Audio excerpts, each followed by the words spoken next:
माझं नाव गजा खोत. भावबंधनातल्या घनश्यामाच्या थाटात त्याने स्वतःची करून दिलेली ओळख मला अजून आठवते. प्रसंग फार जुना आहे. इंग्रजी चौथीतला. मे महिन्याच्या सुट्टीनंतर शाळा सुरू झाल्या होत्या. नव्याकोऱ्या पुस्तकांचा वास घेण्यात मी दंग होतो. ही माझी सवय अजूनही आहे. अर्धी विजार, कोट, शर्टाचं वरचं बटण देखील नीट लावलेलं, डोक्यावर नवी कोरी, जराशी मोठी होणारी टोपी, मागल्या बाजूनं करंगळी सहज आत जाऊ शकेल एवढी जागा सोडलेली, गळ्याला कापडी दप्तर लटकतंय. अशा थाटात वर्गात नवीन आलेला हा मुलगा माझ्या बाकाजवळ आला आणि पुस्तकाचं नाक काढून चमकून वर पाहिल्यावर म्हणाला, माझं नाव गजा खोत, शेजारी बसू का? बस ना. गजा खोत त्या दिवशी जो माझ्या शेजारी बसला, त्यानंतर शाळेची 4 आणि कॉलेजची 4 मिळून 8 वर्ष माझ्या शेजारी बसला. सिनेमात शेजारी बसला. क्वाड्रॅक्युलर क्रिकेट मॅचेस पाहताना शेजारी बसला. त्यानं मी पाहिलेलं प्रत्येक नाटक माझ्या शेजारी बसून पाहिलं. गाण्याच्या मैफिलीला मांडीला मांडी लावली. बीएच्या परीक्षेत मी फॉर्म भरताना जे विषय भरले तेच त्याने डोळे मिटून भरले. BA झाल्यावर तो मिलिटरी अकाउंट्समध्ये चिकटला. तो अजूनही तिथंच आहे. आमचे रस्ते बदलले ते तिथं. माझ्या सावलीसारखा हा अनेक वर्ष माझ्याबरोबर राहिला. सावलीसारखाच काहीसा मागे मागे आणि सावलीसारखाच आपण होऊन स्वतःच्या अस्तित्वाची जाणीव न देता. उद्या सकाळी मी 5 वाजता अभ्यासाला बसणार आहे, मी सहज बोलून जात असे. दुसऱ्या दिवशी सकाळी 5 वाजता माझ्या दारावर टकटक ऐकू यायची. मी गजा खोत, उठलायस का की थोड्या वेळाने येऊ? दार उघडून आत घेतलं की सरळ कोपऱ्यात जाऊन अभ्यासाला सुरुवात. चहाचा कप पुढे ठेवला की मुकाट्यानं प्याला. अरे मी घेतलाय चहा वगैरे संकोचाचं शिष्टाचारी भाषण नाही.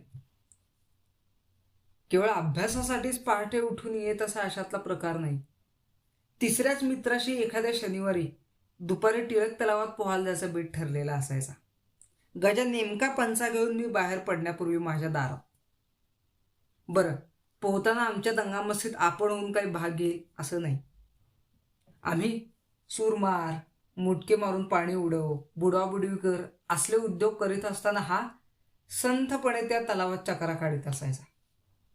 मधूनच एखाद्याने त्याच्यावर स्वारी करून त्याच्या मागून जाऊन खांदे दाबून पाण्यात दडपलं तर दडपून घ्यायचा. वर आला की पुन्हा पोहायला सुरुवात. बुडणाऱ्या पोराचा काटा काढ, त्याला पाण्याखाली दडप, त्याच्या अंगावर पाणी उडव वगैरे हल्ला उलटवण्याची बातच नाही. वर्गात मास्तरांनी कुठल्याशा वायूचं वर्णन टेस्टलेस, कलरलेस, ओडरलेस असं केलं होतं. त्या वायूसारखाच या गजाचे गुणधर्म होते. परीक्षेत कधीही 40 मार्कांच्या वर गेला नाही आणि 35 मार्कांच्या खाली आला नाही. पण शाळेत गजाचा ह्या निर्गुण निराकार स्वभावाचं मला काही विशेष वाटलं नाही. पण कॉलेजमध्ये ताप व्हायला लागला. एरवी सदैव पाठीशी अज्ञातपणानं वावरणारं त्याचं अस्तित्व आता जाणवू लागलं होतं. काही वर्ग भगिनींबद्दल आम्ही विशेष आस्थेने बोलत असू. त्यात निमूटपणे ते ऐकणारा श्रोता आम्हाला नको होता. पण ते गजाच्या कधीच लक्षात येत नसे. फर्ग्युसन कॉलेजच्या टेकडीवर आम्ही केवळ आरोग्य आणि दीर्घायुष्य असे सोज्वळ हेतू बाळगून फिरायला जातो अशी ह्याची समजूत होती. पुढं पण आम्ही त्याला राबवायलाच लागलो. सिनेमाची तिकीटं काढून आण, रात्री पत्ते खेळताना सिगरेटी संपल्या की हॉस्टेलपासून जिमखान्यापर्यंत त्याला सिगरेटी आणायला पेटाळणं अशी कामं त्याच्या मागं लागू लागलो. आणि पत्ते खेळताना तू रात्र जागवी पण स्वतः कधीही खेळला नाही. ते त्याला जमतच नव्हतं. पण तरीही तो कॉटवर स्वस्त आडवा पडून असे. गॅदरिंगच्या वेळी नाटकाच्या तालमी रात्री 11 पर्यंत चालत. गजाला पडदे ओढायला सुद्धा घ्यायची सोय नव्हती. पण तो तालमींना माझ्या बाजूला हजर. इथंपर्यंत ठीक होतं. पण मुलींना हॉस्टेलपर्यंत सोबत करायला निघाल्यावर हा माझी सोबत करायला येऊ लागेल. तेव्हा मात्र गजाचा मनस्वी चिडी. पण त्याच्या चिडण्यातही काही अर्थ नव्हता. तू येऊ नकोस म्हटलं असतं तर तो आला नसता. मात्र या सर्व वर्ग भगिनींची भगिनीच राहिल्या शेवटपर्यंत. सुस्थळी पाठवणे करून येईपर्यंत तो माझी सायकल धरून काळोखात उभा राहिला असता याची मला खात्री होती. मी इंग्रजी वर्तमानपत्र वाचतो म्हणून गजाई वाची. पण कुठल्याही बातमीने तो उत्तेजित झाला नाही की हळहळला नाही. एखादा शब्द आडला की डिक्शनरी काढून अर्थ पाहे. डिक्शनरी बाजूला ठेवून अर्थ लावत वर्तमानपत्र वाचणारा माझ्या पाण्यात त्यानंतर कोणीही आला नाही. पण व्यवस्थितपणा हे मात्र गजाचं वैशिष्ट्य होतं. पत्ते खेळताना जमिनीवर पडलेली आमची सिगारेटची थोटकं जमून तो डब्यात टाके. माझ्या खोलीतला बिछाना रमणीच्या लत्ता प्रहारानं खुलणाऱ्या अशोक वृक्षासारखा लाथेनं खुलत असे आणि तसाच प्रयोग होऊन गुंडाळला जात असे. गजात त्या दृश्याकडे पाहून केवळ व्यथित होई. माझी खोली लावणं हा त्याचा आवडता उद्योग होता. हा श्रीखंड्या माझ्याकडे इतका का राबला हे मला आज तागायत पडलेलं कोडं आहे. वास्तविक त्याच्या आणि माझ्या आर्थिक परिस्थितीत खूप फरक होता. तो एकुलता एक आणि त्याचे वडीलही एका जपानी कंपनीत चांगल्या हुद्द्यावर होते. गजाची आई देखील खूप प्रेमळ होती. घरी नोकर चाकर होते. पण गजा आपला नाताच्या घरी राबतोय. एका बाबतीत मात्र ह्या एरवी निर्गुण निराकार माणसाला आकार येई, रंग रूप येई. गजा लहान मुलात विलक्षण लोकप्रिय होता. आमच्या वाड्यात माझ्याकडून त्याचं कधीही स्वागत झालं नाही. पण गजाची सायकल दाराशी आली की वाड्यातील जच्चयावत पोरं गजा काका आला म्हणून गणपती बाप्पा मोरयाच्या स्वरात ओरडे. एखादं धिटुकलं कार्ट त्याच्या पुढे नाचून गजा अरे गजा काय तुझी मजा, कोबडी वाजवते बँड बाजा हे गाणं अंगविक्षेपासह म्हणे. वरच्या खिडकीतून कधीमधी मी त्या पोरांवर खेकसतही असे. पण अशा वेळी गजाच्या तोंडावर एक चमत्कारिक हास्य येई. त्यानंतर पोरांना खांद्यावर घे, त्यांच्या खेळात भाग घे, त्यांना पतंग करून दे, देवळाचा किल्ला बांधण्यात मदत कर, असल्या बालोगात तो रंगत असे. वर्गात जेमतेम कविता उरकून टाकणारा गजा त्या पोरांबरोबर भेंड्या लावे. या त्याच्या गुणांमुळं आमच्या वाड्यातल्या आयाबायात तो थोडा लोकप्रिय होता. गजा पोरात असा रमून खेळायला लागला की मला त्याची कीव येई. सुमारे 5 फूट उंचीचा, लांबुडक्या डोक्याचा, काटकुळा, लुकलुक्या डोळ्यांचा गजा त्या पोरातलाच एक वाटे. त्यांच्याबरोबर अंगणात लोळपाटणी घेताना किंवा लंगडी खेळताना तो शोभून जाई.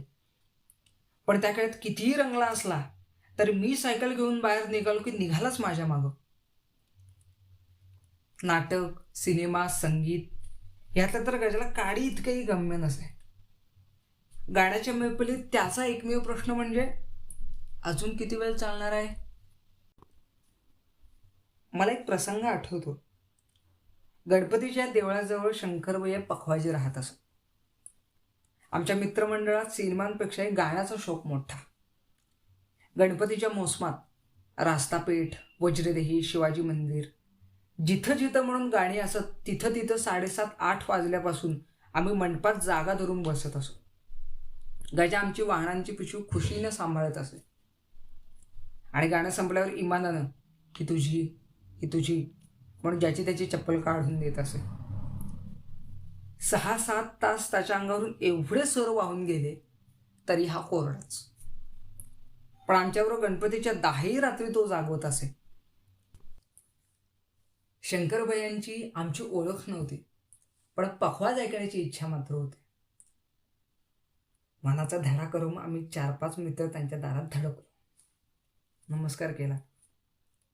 ही कॉलेजातली काठी माझ्या दारात कशाला आलीत कडमडायला असा चेहरा करून शंकरभैयांनी आमच्याकडे पाहिला. आम्ही हात जोडून पखवाज ऐकण्याची इच्छा व्यक्त केली. त्यातलं काही कळतंय का? मृदुंगावर कणकर थाप मारावी तसा त्यांनी प्रश्न केला. आम्ही देखील आपलं नाव ऐकून आलोय, काही कान पवित्र करून घेता आले तर मेहरबानी होईल वगैरे नम्र प्रस्तावना केली. म्हाताऱ्याचा चेहरा खुलला. आम्हाला बसायला सतरंजी घातली गेली. एका शिष्याला शंकरबाईंनी कुंटीवरचा पखवाज काढायला लावला. आता हात थकलाय पूर्वीसारखा काम नाही देत. मग त्याने तंबाखूचा बार भरला. शिष्यानं मृदुंगाला मुखलेप लावायला सुरुवात केली. आणि इकडं फुल्या फुल्याचं मृदुंग शिकतायत, अजून कणिक भरवता येत नाही फुल्या फुल्या फुल्या फुल्यांना, म्हणून शंकरबाईंनी मृदुंग आपल्या बैठकीवर ओढला. शिष्याला याही बोलायची सवय असावी. त्याने आमच्याकडे पाहून हे काम कडक काय अशी मुद्रा केली. आम्ही देखील चालायचंच अशी उलटी खूण केली. धम. कणिक भरून झाल्यावर मृदुंगी खुशीत आला. आमच्याही चेहऱ्यावर समाधान झालं. भैयांचा पखवाज ऐकायला मिळणं ही मुश्किल गोष्ट होती. साहसानं आम्ही ते जमून आणली याचाही आनंद होता. आमच्या गटात मी त्यातल्या त्यात संगीताचा जाणकार असल्यामुळे समोर बसलो होतो, म्हणून गजाई माझ्या मांडीला मांडी लावून बसला होता. वास्तविक शंकरबायांचा पखवाज वाजला काय किंवा होळीतल्या गाढवाच्या शेपटाला बांधलेला घासलेटाचा डबा वाजला काय, गजाला दोन्ही आवाज सारखेच होते. शंकरबायांनी वाजवायला सुरुवात केली. 5-7 आवर्तनं नुसता डौलदार चौताल चालवला आणि समीला आमची मान हालते ना हालते इतक्या ताडकन कडाडणाऱ्या बिजलीसारखे पर्ण सुरू केलं आणि धाडकर समीर येऊन कोसळताना दाद घेण्यासाठी नेमकं गजाकडे पाहिलं आणि गजाला शंकरबायांच्या बैठकीवर पडलेल्या केसरी उचलून त्या क्षणी कोणाचा गुरु हे संस्कार वाचायची घाई झाली होती देव जाणे. हात फुल्या फुल्या फुल्या. आम्ही शंकरबायांच्या त्या गर्जनेनं आढे कोसळल्या इतकं दचकलो. गजाला काय झालं याची काहीही कल्पना नव्हती. शंकरबायांच्या डोळ्यातून निखारे सांडत होते. हे काय नगर वाचनालय समजून आला तिथं? मृदुंग काढून बाजूला आपटीत भैया ओरडले. आमच्या डोक्यात लख्ख प्रकाश पडला. एवढा उत्पात झाला पण गजा शांतपणे केसरीचं दुसरं पान उलटीत होता. चालते वा, पखवाज ऐकतायत. गाढवाचं बोंबलणं ऐका नाही तर मोहरमधले ढोल ऐका ढोल. गजाला त्या माळीवरून उचलून फेकून द्यावा असा संताप आला होता. त्याच्या पुढला केसरी निखसकन खेचला. चला. आम्ही उठलो. संपलं? गजा शांतपणे विचारित होता. जिन्यात उतरता उतरता सगळ्या मित्रांनी गजाची सालं काढायला सुरुवात केली. तुला लेखा कळत नाही तर आलास कशाला? अरे पण मी काय केलंय? मी आपला स्वस्त केसरी वाचत बसलो होतो. तुला केसरीच वाचायचं होता तर समोरच्या नगर वाचनात जायचं होतंस. जा तिथं आता आणि वाच केसरी. पण आता वाचनालय बंद असतं. भलत्या वेळी आपला केसरी वाचल्यामुळं काय गोंधळ झाला हे गजाला शेवटपर्यंत कळलं नाही. पण काहीतरी गोंधळ झाला हे गजाला अंधुकपणे समजलं असावं. कारण 3-4 दिवसांनी तो मला म्हणाला, काय रे, परवा तू तबला बडवणारा म्हातारा रागवलं का? पहिली गोष्ट म्हणजे त्यानं बडवला तो तबला नव्हता. त्याला पखवाज म्हणतात किंवा मृदंग. आणि तो चिडला त्याचं कारण तू. मी काय केलं त्याचं? तू वाजवीत असताना त्याच्यापुढे केसरी वाचत बसलास. केसरी वाचायचं नसतं वाटतं. वाचायचं असतं रे गजा, पण समोर कोणी गात वाजवत असताना आपण वर्तमानपत्रात डोकं खुपसून बसलो तो इन्सल्ट नाही का होत? असं होय. हे तुम्ही आम्हाला आधी का नाही सांगितलं? जक मारली आम्ही. त्यानंतर गजा बराच वेळा संध्याकाळच्या आमच्या अड्ड्यात अधूनमधून गैरहजर राहू लागला.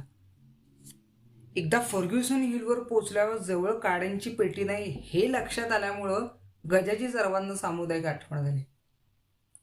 दुसऱ्या दिवशी गजाला नोकरीत गैरहजर राहिल्याबद्दल विचारतात तसा जावा आम्ही विचारला. क्लास असतो संध्याकाळी, तो उत्तरला. कसला? मी गायन क्लासात नाव घातले. मला हसावं की रडावं ते कळेना. बिचारा गायन मास्तर. गजाला गाणं शिकवण्याऐवजी मुळामुठीच्या पुरात त्यानं उडी का मारली रे? माणसाला पोटासाठी काय काय म्हणून करावं लागावं. गजा, तू गाणं शिकणार आहेस? पेटी. मी परवाच सांगणार होतो. काय? मी नवी पेटी घेतली आहे. गजाची पेटी पाहून मी थक्क झालो. गजाच्या वडिलांनी त्याला चक्क कॅझरील स्वरांचा फर्स्ट क्लास हार्मोनियम घेऊन दिला होता. हे म्हणजे बिगरीच्या मुलाला शिरी शिरी गग गग काढायला पार्कर 51 पेन देण्यापैकी होतं. वाजव ना. गजानं माझ्या पुढे पेटी ठेवली. तू काय काय शिकलास दाखव, मी त्याला म्हटलं. गजा लगेच थांब वही आणतो म्हणून आत गेला.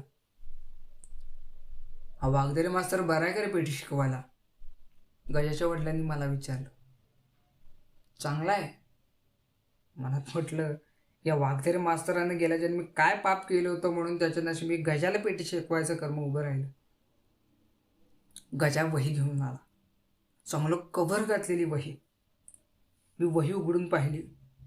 सुवाच्य अक्षरात गजानं सा रे ग म प ध नि सा लिहिलं होतं. गजाचं पेटीवादन सुरू झालं. पेटीचा भाता हा लोहाराच्या भाताचा वडील भाऊ लागतो अशा बेतानं भाता मारण्याचं काम चालू होतं. 5-5.25 फुटांचा तो किरकोळ जीव पट्ट्यांवरून आपले बेटो उलटी सुलटी फिरवत होता. सा रे ग म प ध नि सा किंचाळून उठत होते. एक महिनाभर सारेगम घटवाल सांगितलाय मास्तरांनी. धापा टाकीत गजा म्हणाला. रोज पहाटे उठून मेहनत करायला सांगितली आहे. गजाच्या शेजाऱ्यांची मला अतीव करून वाटायला लागली. महिन्याभरानं गजा आला आणि मला म्हणाला, वाघधरे मास्तरांनी मला खूप राग दिलाय. त्यात म आणि नी वर्ज्य असतात आणि फक्त शुद्ध स्वर असतात. तू आणि तुझा वाघधरे मास्तर शुद्ध नंदी बैल आहात. हे ओठांशी आलेलं वाक्य मी गिळलं. त्यानंतर गजाचा ताप वाढू लागला. इतके दिवस पाठीची असणारी ही सवली आता पायात पायत येऊ लागली. बैठकीत सारखा हा राग कुठला, हा ताल कुठला यासले प्रश्न सुरू झाले. वाघधरे मास्तरांनीही पुढचा मागचा विचार न करता गजाला भूप, भीमपलास, बागश्री, कामोद, हमीर जे मनात येतील ते राग शिकवायला सुरुवात केली होती. एखादा गवई भीमपलास गातो असं सांगितलं की गजा मला हळूच यात नी आणि ग कोमल असतात हे ऐकू लागला.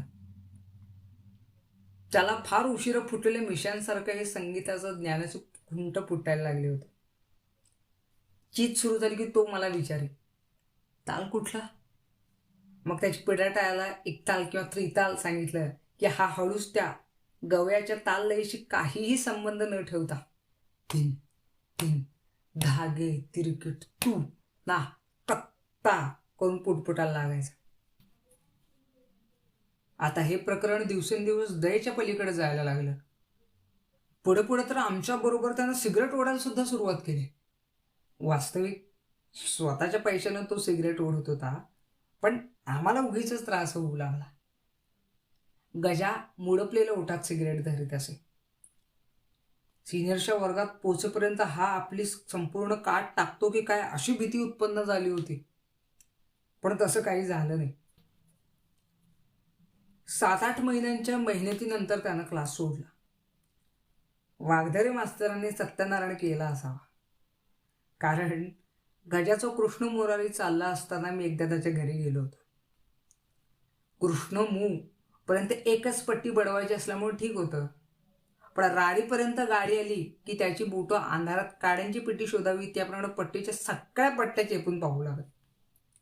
त्यामुळे कृष्ण मोरारीपर्यंत ब्रेल लिपी वाचणाऱ्या आंधळ्यासारखा तो पोचला.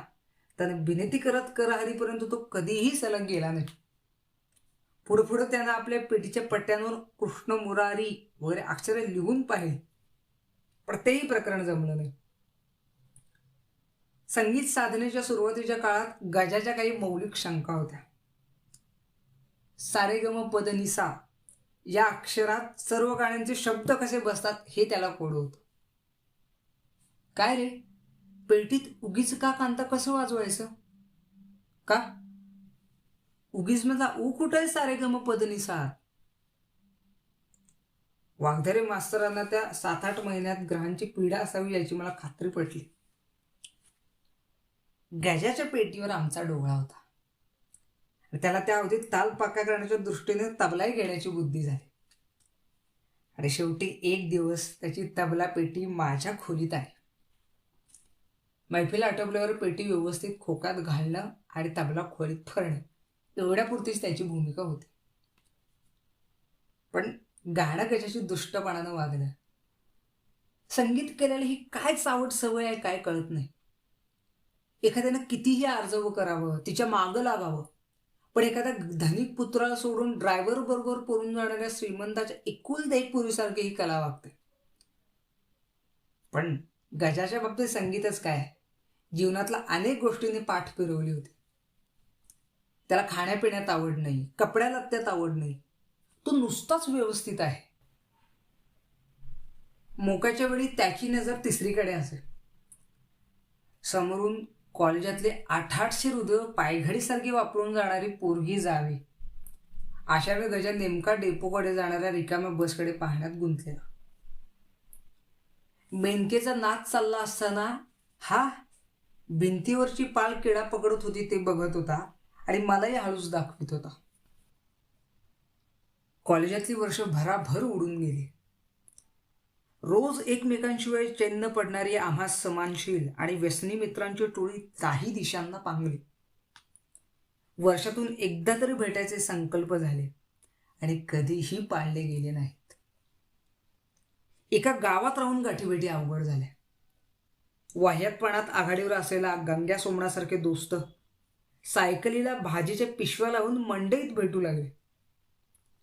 त्याच सायकलच्या दांड्यावर पुढे त्याची पिलंही दिसू लागली. कोणाला टक्कल पडलं, कोणाच्या कांशीला जवळचे केस पिकले, कुठे दात काढून आलं. लग्नामुंजीत कुठंतरी सहकुटुंब गाठीभेटी पडू लागल्या. काकांना नमस्कार कर म्हणत मित्र आपल्या पोरांचे नमस्कार घडवू लागले. सुंदर वर्ग भगिनी श्रीमंत नवऱ्यांच्या मोटारीतून बेबीला घेऊन पिक्चरला वरच्या वर्गात येऊन बसताना दिसायला लागल्या. त्यांच्या नजरेत म्हटलं तर ओळख आहे, म्हटलं तर नाही असले भाव आले. कॉलेजच्या नाटकात सोबतीनं काम केलेल्या मैत्रिणी आपल्या मिस्टरांच्या ओळखी करून देऊ लागल्या. जो तो आपापल्या धडपडीत गुंतला. त्यात गजाही हरवला. यथावकाश बहुतेकांचे वडीलही वारले, जबाबदाऱ्या अंगावर येऊन पडल्या.